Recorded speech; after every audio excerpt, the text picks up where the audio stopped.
বাংলাদেশের সর্বশেষ গুরুত্বপূর্ণ আপডেট সংবাদে আপনাকে স্বাগত। শুরুতেই সংবাদ শিরোনাম, পরে বিস্তারিত। শুরুতেই জানিয়ে দিব, ধানমন্ডিতে হামলায় আওয়ামী লীগ নেতার মৃত্যু। ধানমন্ডি ৩২-এ শেখ মুজিবুর রহমানের প্রতিকৃতিতে শ্রদ্ধা জানাতে গিয়ে হামলার ঘটনায় আহত আওয়ামী লীগ নেতা এম এ মমিন পাটোয়ারি ৫৪ মারা গেছেন। তিনি রামগঞ্জ উপজেলা আওয়ামী লীগের সদস্য ছিলেন। এরপর জানিয়ে দিব, ক্ষমতাধর সেই এসপি শফিকের কিছুই হয়নি। অর্থের বিনিময়ে জমি দখল করে নেওয়া, বালু ব্যবসা, প্লাস্টিক বাণিজ্য, মাদক ব্যবসায়ীদের আশকারা দেওয়া, ওসির কাছ থেকে ঘুষ নেওয়া এবং জুট ব্যবসা সহ নানা অভিযোগ গাজীপুরের সদ্য সাবেক পুলিশ সুপার এসপি কাজী শফিকুল ইসলামের বিরুদ্ধে কোনো কিছুই বর্তমান সরকার করেনি। তিনি এসপি থাকাকালীন পাড়া মহল্লার অলিতে গলিতে মাদকের বিস্তার ঘটিয়েছিলেন, অথচ এত কিছুর পরও এই এসপির এখনও সাজা হয়নি। জানিয়ে দিব, শুধু ঢাকাতেই নয়, দেশের বিভিন্ন স্থানে রয়েছে আয়নাঘর, বললেন নাগরিক ঐক্যের সভাপতি মাহমুদুর রহমান মান্না। এদিকে গুমের সঙ্গে জড়িতদের কড়া বার্তা দিল বিএনপি। বিএনপির জাতীয় স্থায়ী কমিটির সদস্য doctor A Z M Zahid Hossain বলেছেন, আওয়ামী লীগ সরকার আমলে গুমের সাথে জড়িতদের বিচার করা হবে। এ সময় তিনি বলেন, স্বৈরাচারী হাসিনা ক্ষমতায় থাকতে অসংখ্য বিএনপির নেতাকর্মীদের গুম খুন করেছে। যারা সব ঘটনার সাথে জড়িত তাদের সবাইকে আইনের আওতায় আনা হবে বলে জানান তিনি। এবারে জানাবো, উচ্চ আদালত গঠন করল সেনাবাহিনী। সেনাবাহিনীর অভ্যন্তরীণ দুর্নীতি এবং গুমের ঘটনার তদন্তে উচ্চ পর্যায়ে আদালত গঠন করা হয়েছে। শুক্রবার ৩০ আগস্ট সেনাবাহিনীর পক্ষ থেকে বিষয়টি নিশ্চিত করা হয়েছে। এবং সর্বশেষ জানিয়ে দিব, শনিবার রাজনৈতিক দলের নেতাদের সঙ্গে বৈঠকে বসবেন ডক্টর মোহাম্মদ ইউনূস। ক্ষমতা গ্রহণের পর দ্বিতীয়বারের মতো রাজনৈতিক দলগুলোর সঙ্গে বসতে যাচ্ছেন অন্তর্বর্তী সরকারের প্রধান উপদেষ্টা ডক্টর মোহাম্মদ ইউনূস। শনিবার ৩১ আগস্ট তিনি বিভিন্ন রাজনৈতিক দলের নেতাদের সঙ্গে বৈঠক করবেন। জানা গেছে, দিন বিকাল ৩টায় বৈঠক শুরু হবে, যা চলবে রাত ৮টা পর্যন্ত।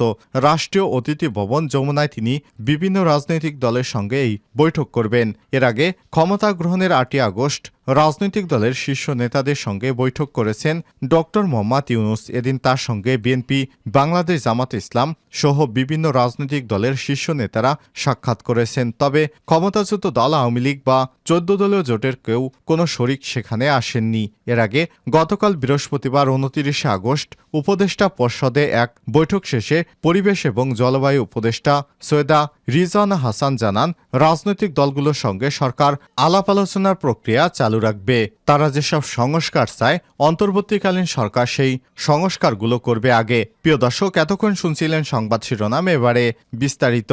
তবে তার আগে বন্ধুরা, অনুরোধ থাকবে এই সংবাদটিতে একটি লাইক দিন। এই চ্যানেলে আপনি নতুন হয়ে থাকলে আমাদের সংবাদটি দেখতে দেখতে চ্যানেলটি সাবস্ক্রাইব করে রাখুন, যাতে করে বন্ধুরা আমাদের পরবর্তী লেটেস্ট আপডেট সংবাদগুলো সবার আগে আপনার কাছে পৌঁছে যায়। কমেন্ট করে আপনার মূল্যবান মতামত জানিয়ে দিন আপনি বিশ্বের কোন দেশ থেকে বা বাংলাদেশের কোন স্থান থেকে আমাদের সংবাদটি দেখছেন এবং শুনছেন। এবারে বিস্তারিত। ধানমন্ডিতে হামলায় আহত আওয়ামী লীগ নেতার মৃত্যু। রাজধানী ধানমন্ডি ৩২-এ ১৫ আগস্টে বঙ্গবন্ধুর প্রতিকৃতিতে শ্রদ্ধা জানাতে গিয়ে হামলার ঘটনায় আহত আওয়ামী লীগ নেতা এম এ মমিন পাটোয়ারি ৫৪ মারা গেছেন। তিনি রামগঞ্জ উপজেলা আওয়ামী লীগের সদস্য ছিলেন। শুক্রবার ৩০ আগস্ট ভোর ৪টার দিকে রাজধানীর গ্রিন লাইফ হাসপাতালে চিকিৎসাধীন অবস্থায় তিনি শেষ নিঃশ্বাস ত্যাগ করেন। সকালে নিহত মমিন পাটোয়ারির ভাতিজা মুনতাকিম পাটোয়ারি তার মৃত্যুর বিষয়টি নিশ্চিত করেছেন। তার মৃত্যুতে লক্ষ্মীপুর জেলা আওয়ামী লীগ এবং অঙ্গ সংগঠনের বিভিন্ন পর্যায়ের নেতাকর্মীরা গভীর শোক প্রকাশ করেছেন। জানা গেছে, মমিন পাটোয়ারি কেন্দ্রীয় আওয়ামী লীগের সাবেক উপকমিটির সহ সম্পাদক, কেন্দ্রীয় ছাত্রলীগের সাবেক সমাজসেবা বিষয়ক সদস্য ছিলেন। তিনি জেলার প্রস্তাবিত কমিটির শিক্ষা বিষয়ক সম্পাদক ছিলেন। এদিকে মমিন পাটোয়ারির মৃত্যুর ঘটনায় আওয়ামী লীগের ভেরিফাইড পেজে একটি স্ট্যাটাস দেওয়া হয়েছে। সেখানে উল্লেখ করা হয়, গত ১৫ আগস্ট রাজধানীর ধানমন্ডি ৩২-এ শ্রদ্ধা জানাতে গিয়ে বিএনপি জামাতের সন্ত্রাসীদের দ্বারা আক্রান্ত হয় আহত বাংলাদেশ ছাত্রলীগের সাবেক সমাজসেবা সম্পাদক এম এ মমিন পাটোয়ারি ইন্তেকাল করেছেন। বাংলাদেশে কি এই হত্যার বিচার হবে? ক্ষমতাধর সেই এসপি শফিকের কিছুই হয়নি। অর্থের বিনিময়ে জমি দখল করে দেয়া, বালু ব্যবসা, পোস্টিং বাণিজ্য, মাদক ব্যবসায়ীদের আশকারা দেয়া, ওসির কাছ থেকে ঘুষ নেয়া এবং জুট ব্যবসা সহ নানা অভিযোগ গাজীপুর সদর সাবেক পুলিশ সুপার এসপি কাজী শফিকুল আলমের বিরুদ্ধে। তিনি এসপি থাকাকালীন পাড়া মহল্লার অলিতে গলিতে মাদকের বিস্তার ঘটে, দুর্নীতি এবং ক্ষমতা অপব্যবহার করাই ছিল যার নেশা। একদিকে বাড়ি গোপালগঞ্জ, অন্যদিকে এসবির সাবেক প্রধান অতিরিক্ত আইজিপি মনিরুল ইসলামের ভাইরা ভাই, তাকে আর ঘাটাইকে, যে কারণে অসীম ক্ষমতার দম্ভে তিনি কাউকেই পরোয়ানা করতেন না। সম্প্রতি তাকে ময়মনসিংহ ডিআইজি অফিসে সংযুক্ত করা হয়েছে। এদিকে ভুক্তভোগীরা জানিয়েছেন, এই ধরনের ক্ষমতার অপব্যবহারকারী দুর্নীতিগ্রস্ত পুলিশ অফিসারকে শুধু বদলি কিংবা সংযুক্ত করলে হবে না, তার বিরুদ্ধে দ্রুততার সঙ্গে কার্যকর তদন্ত শুরু করতে হবে। এরপর বিভাগীয় মামলা দায়ের সহ দুর্নীতি দমন কমিশন থেকে সম্পদের হিসাবও নিতে হবে। একই সঙ্গে বিদেশে যাওয়ার উপর নিষেধাজ্ঞা দিতে হবে। আওয়ামী লীগ সরকারের পতনের পর এসপি শফিকের ভাইরা প্রভাবশালী মনিরুল ইসলামকে বাধ্যতামূলক অবসর দেয়া হয়। মনিরুল এবং শফিকুল দুইজনের বাড়ি গোপালগঞ্জে হয় এবং শীর্ষ পর্যায়ের পুলিশ কর্মকর্তার আত্মীয় হয়। ধরাকে সরাজ্ঞান করতেন এসপি শফিকুল। সাধারণ মানুষ কোনো অভিযোগ নিয়ে তার কাছে গেলে কোনো পাত্তাই দিতেন না তিনি। গাজীপুরে এসপি হিসেবে যোগদানের মাস দেড়েকের মধ্যেই কালীগঞ্জের নগরী ইউনিয়নের উলুখোলা এলাকার 3.5 কোটি টাকা দিয়ে জমি কিনেন শফিকুল। খবর সংশ্লিষ্ট একাধিক সূত্রের। এভাবে শফিকুলের নামে একটি রিসোর্টে এক ব্যক্তিকে 10 দিন আটকে রাখা সহ জঘন্য অপরাধের দায় কোনোভাবেই শফিকুল এড়াতে পারে না। তাকে আইনের আওতায় আনার জন্য এলাকাবাসী আর্জি জানিয়েছেন। শুধু ঢাকায় নয়, দেশের বিভিন্ন স্থানে আয়নাঘর রয়েছে। মান্না, শুধু ঢাকা জেলাতেই নয়, বাংলাদেশের বিভিন্ন স্থানে আয়নাঘর রয়েছে বলে মন্তব্য করেছেন নাগরিক ঐক্যের সভাপতি মাহমুদুর রহমান মান্না। আজ শুক্রবার 30 আগস্ট জাতীয় শহীদ মিনার প্রাঙ্গণে মায়ের ডাক আয়োজিত গুম এবং বিচার বহির্ভূত হত্যাকাণ্ড বন্ধের প্রতিবাদে আয়োজিত মানববন্ধনে তিনি সব মন্তব্য করেন।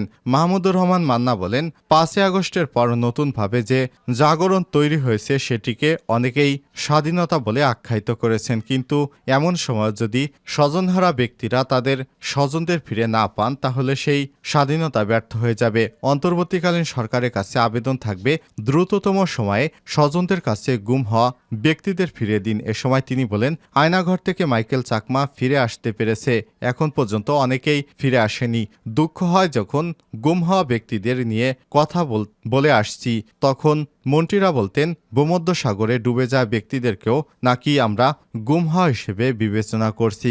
গণমাধ্যমের কাছে অনুরোধ থাকবে, বিগত সময় থেকে শুরু করে আপনাদের কাছে গুম হওয়া যত খবর আছে সবগুলো প্রকাশ করুন, যা দেশপ্রেমিক হিসেবে এটা গুরুত্বপূর্ণ দায়িত্ব। নাগরিক ঐক্যের সভাপতি বলেন, আয়নাঘর নিয়ে গণশুনানির আয়োজন করতে চেয়েছিলাম, কিন্তু তার জন্য নানাভাবে আমাদের বাধা দেওয়া হয়েছে। তবে আমরা চাই এটা গণশুনানির আয়োজন হোক। গুমসহ অবৈধ হত্যাকাণ্ডের জন্য দায়ী ব্যক্তিদের বিচার আমরা নিশ্চিত করতে চাই। আমরা কেবল মানুষ গুম করিনি, পুরো গণতান্ত্রিক ব্যবস্থাকে গুম করে দিয়েছি। এর সম্পূর্ণ দায়ভার বিগত ফ্যাসিস্ট শেখ হাসিনা সরকারের। গুমের সাথে জড়িতদের কড়া বার্তা দিল বিএনপি। বিএনপির জাতীয় স্থায়ী কমিটির সদস্য ডাক্তার এজেডএম জাহিদ হোসেন বলেছেন, আওয়ামী লীগ সরকারের আমলে গুমের সাথে জড়িতদের বিচার করা হবে। এ সময় তিনি বলেন, স্বৈরাচারী হাসিনা ক্ষমতায় থাকতে অসংখ্য বিএনপির নেতাকর্মীদের গুম খুন করেছে। যারা এসব ঘটনার সাথে জড়িত তাদের সবাইকে আইনের আওতায় আনা হবে বলে জানান তিনি। শুক্রবার 30 আগস্ট নয়াপল্টনে বিএনপির কেন্দ্রীয় কার্যালয়ে বন্যার্তদের জন্য দলীয় নেতাকর্মীদের কাছ থেকে ত্রাণ সংগ্রহ অনুষ্ঠানে সব কথা বলেন ডাক্তার জাহিদ হোসেন। ছাত্র জনতার আন্দোলনে বিএনপি নেতা কর্মী সহ যারা শহীদ হয়েছেন তাদের আত্মার মাগফিরাত কামনা করেন তিনি। পার্শ্ববর্তী দেশের কারণে বন্যা হয়েছে বলে অভিযোগ করেন তিনি বলেন, বিএনপির ভারপ্রাপ্ত চেয়ারম্যান তারেক রহমানের নেতৃত্বে দলটি বানভাসী ত্রাণ সহায়তা করছে।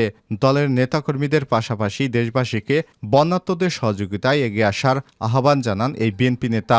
এ পর্যন্ত বিএনপির পক্ষ থেকে 10 কোটি টাকার ত্রাণ দেওয়া হয়েছে বলেও জানান তিনি।